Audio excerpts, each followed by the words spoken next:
Hello folks, I'm Wayne Benson. Welcome to the channel. Today we're going to talk about the seventh chords.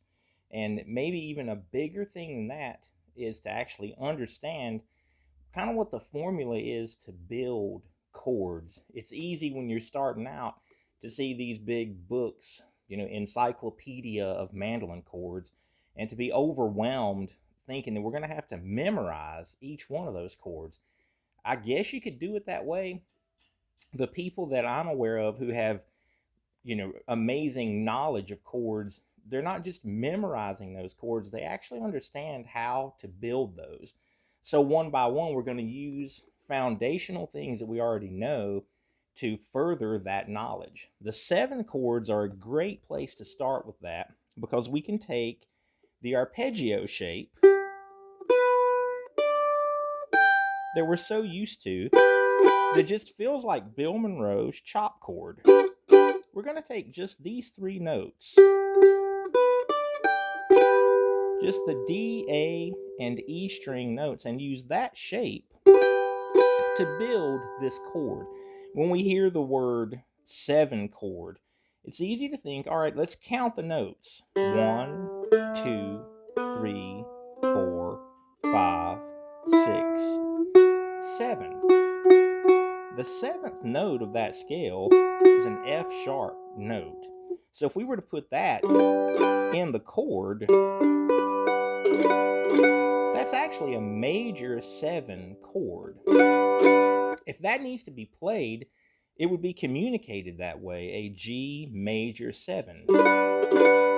If somebody just says, hey, it's a G7 right there, what they really mean by that is a flat 7 note, meaning I'll count the notes now from this root note of G, and I'm just going right up the scale. 1, 2, 3, 4, 5, 6, 7. We would flatten that note. So what we need to do is to add an F note to the chord instead of an F sharp, which is the major 7.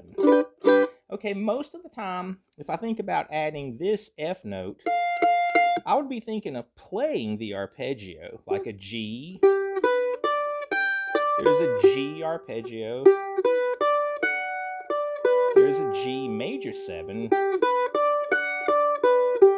Here's the G7, or flat 7 if you wanted to call it that. But that can be awkward to think about adding that note to the chord.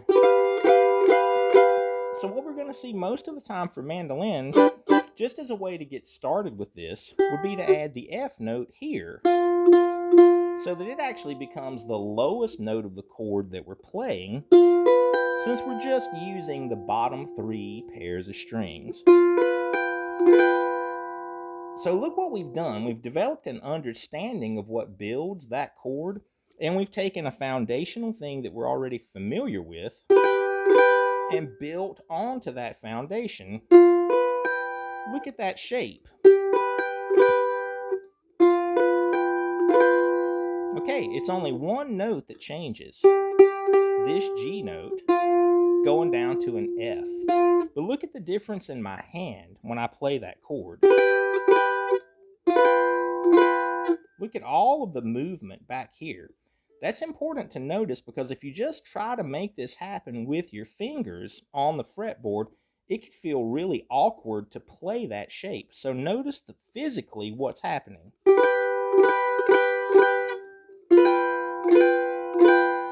Quite a bit going on just to make that move.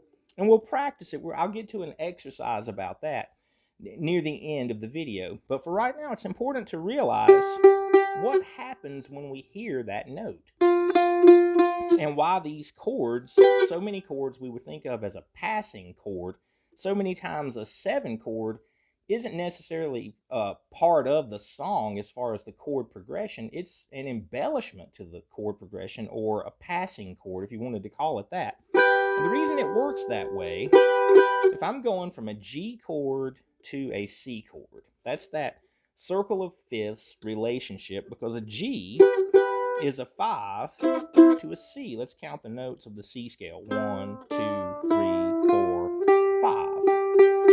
So when I make that move, if I play that chord, the G7 chord, in between the G and the C chord, this is a common use of a 7 chord.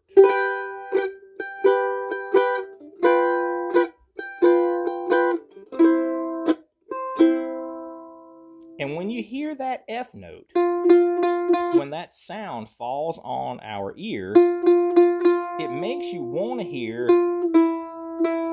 the E note. You want to hear that chord, and that's what it resolves into when you play the C chord. The E note is the third of that C chord. 1, 2, 3. So we want to hear that happen.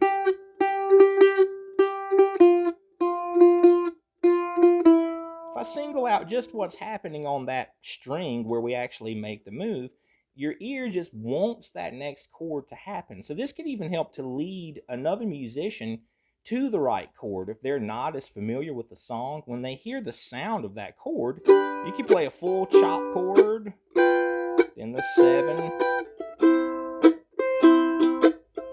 When somebody hears that chord, it could kind of help to pull them in to the next chord. So this is a great place to start with some different positions that you might not have played on the mandolin, as well as the understanding that you take a foundational piece of knowledge and you learn what do we do to change that shape to create a certain chord?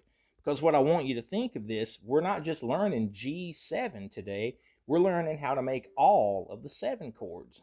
Obviously, let's just demonstrate this now. On the top 3 pairs of strings, if I was playing D, I'm going to make the same move. This finger is going to go straight up to add the C note, and then my ring finger is going to tuck right in where the middle finger had originally been on that root note. There's the same move from a D to a D7.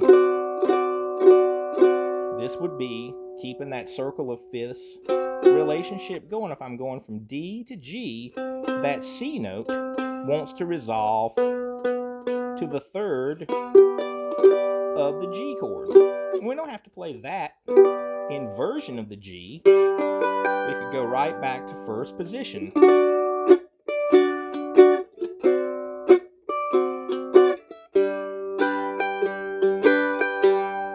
So this is just a way to get started. You may have already memorized some chords and you're saying, hey, that's not what the book that I had didn't say that that's what a G7 is. You could be playing it here, the third in the bottom of the chord, then an F note here, which is our flat 7. 1, 2, 3, 4, 5, 6, 7. Gotta flatten that note. And then we would have the 5th here in the chord. Again, this can be confusing. You might recognize that shape when we were talking about the chord scale in one of the other videos that I've made about the chord scale. This would be the 7th chord, or a B half diminished, if we were playing a C chord scale. 3, 4, 5, 6, 7. If that's not clicking to you, you should check that video out about the chord scale. And that would pull back up to C in that case. But for here, it could be a 7 chord, then maybe move into a C7 from there. You might recognize this shape as a G7, here being the flat 7 in the bottom, the 5 note, and then the 3rd in the top. Remember Sam Bush? Playing that chord in his great arrangement of Sailing Shoes. So there's lots of different ways musically that you might have discovered these chords and played the voicings that we're talking about, but maybe not with an understanding of what builds that chord. So here's a nice exercise to do to practice getting to those shapes. I'm just going to play G, C, and D progression, and after each chord, I'm going to play the 7 chord. This isn't a song or anything that you would necessarily do musically. It's just a way to practice making that move physically, because we want that shape to become one of those muscle memory pieces that we file away, understanding the chord, but also really having the shape down in your left hand muscle memory encyclopedia of chords, if you wanted to think of it like that. It's okay to think of that encyclopedia of chords, but we just want them to all be up here and not in this book that we have to go to, okay? So a G, G7, C, C7, D, D7, back to G. Playing the whole chop chord there. I'm going to go through it again. G, G7, C, C7,